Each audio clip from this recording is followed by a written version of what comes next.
25 megawatt project is what we're about to tour today. Just to give you a perspective, in the state of Michigan, we've been here for quite a while. So it was over a decade ago that we did some work in the wind industry here called Apple Blossom. That was our first contract we actually did with Consumers Energy, who's a current partner today, but was a partner back then. So we've been in the state for over a decade and developing well beyond that. Just wanted to mention that. Along with this 125 megawatt project, we've got two other operating solar projects in the state. And then in development, we've got about over, Kendra here says 615 megawatts through multiple projects. So more to come within your state.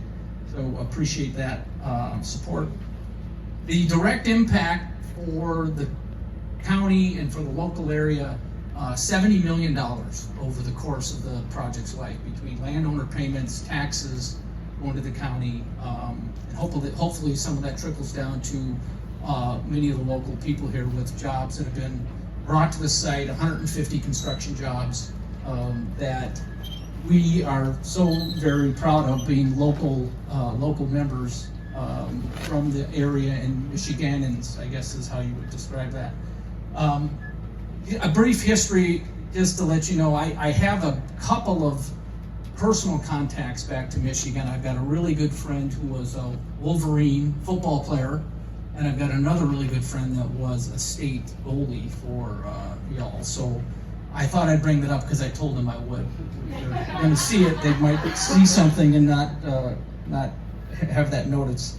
I wanted to highlight a few of our special guests today. In the crowd, Wendy Chamberlain and her daughter Jane Buchanan are here. They've been working with us and helping us out, create big supporters of the project. And I know there's been some trials and tribulations, but we really do support or appreciate your support, along with Doug Harris and Bobby Norman, I believe is here. Thank you for your support as well. Also, Consumers Energy is local here with us. David Hicks and Keith Troyer are here. Thank you. Appreciate that. Like I said, we've had a long relationship with Consumers. A couple of our vendors on the project today that you're going to see. First Solar is the panel manufacturer. All these panels come out of Ohio, so that's a U.S.-made product. No one's here representing First Solar today, but they've been a strong U.S. partner for us for a number of years now. And then the company Nextracker is here present, a number of team members there if you want to raise your hand, and those guys will be on your tour with you. So if you have questions about the mechanical infrastructure that you're going to see, they'll be able to answer some questions for you if you have them directly. Appreciate that from you guys. The next second here as I get my notes. Things I wanted to highlight. The other piece is, of course, the Barnhart Energy Company is here, well representative. I haven't met Jeff yet, but I see you. Nice to see you, Jeff. I'll come over and shake your hand. I met some of your team members earlier today. Appreciate the partnership and what you guys are doing with us. Long history. You know, we were talking earlier, all the way back in the wind days. Obviously your fleet of cranes was as impressive as it's ever been. So we got a couple wind projects coming forward too. So we'll talk to you guys about that. We did have the staffers from the state senate. Your state senators were going to come.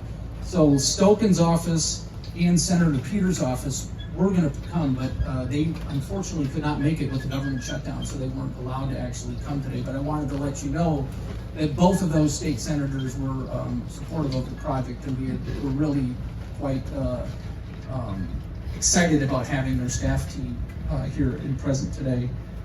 But unfortunately, they can't make it. That's what I wanted to do, was just sort of kick this off. It's sort of brief introduction to who's going to be on the bus with you, asking questions.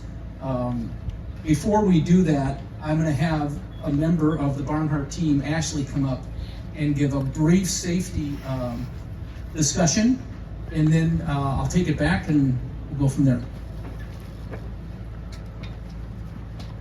Hi everyone. So I'm Ashley. I'm the site safety manager here for Barnhart, and I just want to go over a couple of safety topics that I would like everyone to be aware of as you venture out onto the solar project. First and foremost is your PPE. I know everyone has been given a hard hat, safety glasses, and a vest. Please make sure that you're wearing those out in the field. As you can see, the wind is picking up, so we don't want dust and things flying around, hitting you in the head, flying in your eyes, that kind of stuff. So PPE is the first and foremost number one thing to make sure you have. Also, watch your footing as you're getting on and off the bus, walking into the areas that you'll be walking to.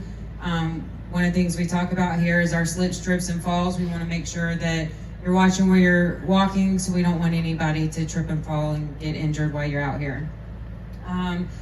We talk about muster points out here. For your guys' sake, your muster point will actually be the bus that you come on. So if there is an emergency, or if for some reason we get a lightning alert, where we're going to have lightning today, it doesn't look like we're going to have that problem, you will end up getting onto your bus, and that's where your muster point will be for today.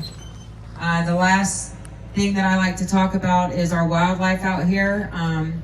Here in Michigan, the eastern Masaga rattlesnake is the protected species out here.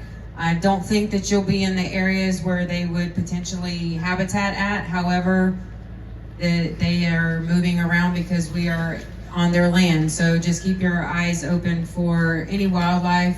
We do have a lot of deer, raccoons, that kind of thing that make their ways into the arrays. Just don't interact with the wildlife. And then last but not least, I was told to stay with your coordinator, try not to venture off, and enjoy your visit. Thank you. All right, Ashley, thank you. We'll be bringing you back up again later. No, I'm just kidding. She was a reluctant participant, but she did a great job. I'm going to introduce you to Chip Lagasse, who's our construction lead here. And as I do that, Chip and I have worked together at Geronimo for over almost a decade together. And we started off with projects in Minnesota when we first were into solar back in 2015, 2016. So Chip's been on, I don't know how, it's got to be close to a gigawatt of projects between the storage and solar that he's done from Texas to North and South Dakota to Minnesota to here. So he's one of our leads. So Chip, I'll have you come up and say a few words, or we're just going to roll to the buses. I think we should just Get going. Before we do that, I want to mention one thing that I looked at my notes while I was over. You know, back to who we are, right? Geronimo Power. We've had a long history. I mentioned it's about 2 decades long. And I'd be remiss if I didn't mention our founder, Noel Rahn, who maybe some of you have met in the crowd outside of the employees. But Noel passed away in March of this year. And Noel was a friend of mine. He was a business partner of mine. And he's the one that brought me into this company almost 20 years ago. And Noel was a farmer, first and foremost. I don't know if you knew that. Noel had a Wall Street reputation, but he actually was a farmer. And that's where he grew up, in southwestern Minnesota. And the story is, and many of you have heard this story, and if you have, I'm sorry, you're going to hear it again. He was approached by a wind developer back then in, I think it was 2008. And they approached him and they said, "We want to buy your wind rights."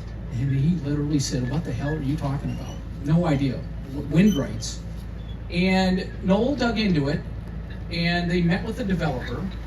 And the developer talked down to him. And the developer wasn't treating him the same way he was treating his neighbor. And wasn't treating him the same as it was his farmer partner down the road. And Noel looked at the guy and said, "You know what? I think I'll just do this myself." So he did. The first project we built was a 20 megawatt wind farm. The second project we built was a 20 megawatt wind farm, both on his land. And that project that I'm speaking to, where we rejected working with that developer, it's in the state of Minnesota, and it's got a big donut right in the center of it. And that's Noel's land, and his brother still farms that land today. So I tell you that story because we are farmer-founded, farmer-friendly, and we're community-focused. And we take pride in that, and I hope you get a sense of that today as you go through and meet our people, meet our team members, meet our contractor partners, our vendor partners, but that's how we approach things. So Chip's going to take you to the buses. Do you have anything else? I have a couple of small things I just wanted to mention. Emily, come on in. Okay. This is your voice of God speaking. Before we get on the buses, just a couple of reminders. Please make sure that we are going to get off the buses twice on the tour. You must have all of your PPE on. So I'm going to reinforce what Ashley said. Please make sure you have your glasses, all the things. The tour is going to take about an hour and a half. So we get handed out some snack bags. Make sure you bring those. We've got some munchy things in case folks get hungry. And then when we get back on site, just remember we do have a dinner tonight, so we hope to see you all. I'll remind everybody at the end of the tour about that. And don't forget to ask lots of questions. Yeah. Ask questions to the team. I apologize. I actually have to head to Detroit to get to the airport to get back, so I'm not going to go on the tour. I've seen many solar facilities. This is a beaut, but wanted to say thank you all for coming, and hopefully you had a really good, safe tour and a good afternoon. Thank you.